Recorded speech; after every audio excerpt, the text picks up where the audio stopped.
Hi guys, இன்றைக்கி வந்து evening time. So இன்றைக்கி சண்டேனால் நம்ம ஸ்கூலில் ஒர்க் பண்ணுற இடத்துல சாப்பாடு கொடுத்துருவாங்க. அப்பாட்ட ஒரு லேஸ் வாங்கி கேட்டால் 4 லேஸ் வாங்கி கொடுத்தாங்க. அப்புறம் கல் இதெல்லாம் வாங்கிட்டு வந்துட்டோம். முட்டைகோஸ் மாதிரி ஒன்று கொடுப்பாங்க, இல்லைனா வெஜ்ஜில் எல்லாம் செய்வாங்க. வெஜ்ஜில் சாப்பாடு செய்வாங்க. நம்ம வீட்டில் வந்து அன்றைக்கி ஈவினிங்க்கு இறால் குழம்பு, இறால் வறுவல், ரசம் இதெல்லாம் இருந்துச்சு. சாப்பிட்டுட்டு அந்த குஸ்கா வச்சு சாப்பிட்டாச்சு. முட்டை நான் சாப்பிட மாட்டேன், அதனால் வீட்டுக்கு எடுத்து வந்து எப்போதுமே கொடுத்துருவேன். எப்படியும் நான் மார்னிங் ஏதாவது செஞ்சு எடுத்துகிட்டு போகிறனால சாப்பாடு எடுத்துகிட்டு வந்துடுவேன். அப்புறம் நொங்கு வாங்கிட்டு வந்தாங்க அப்பா.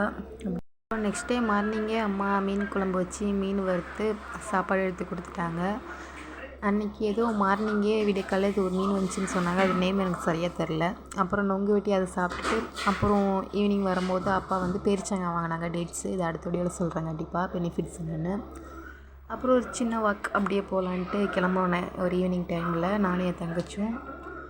பாருங்கள், அழகாக அந்த மீன்லாம் பிடிச்சிட்டு இருந்தாங்க. நம்ம அப்போ மீன் பிடிக்க போவாங்க. அதில் ஒரு மீன் செத்து கிடந்துச்சு. அது என் தங்கச்சியை பாருங்கள் எவ்வளோ இறக்க மனசோடு அதை அடக்கம் பண்ணிகிட்ருக்கா. பூ எதுவும் கிடைக்கல, அதனால அங்கே இருக்க வேப்பிலையே பிச்சு வச்சுட்டு சரி இதை பார்க்கலாம் இன்னொரு நாள் வந்து அப்படின்ட்டு போயாச்சு. நம்ம பிள்ளைக்கு எவ்வளோ இறக்க மனசு. அப்புறம் நைட்டுக்கு தோசை இட்லி அவ்வளோதாங்க. வரட்டா.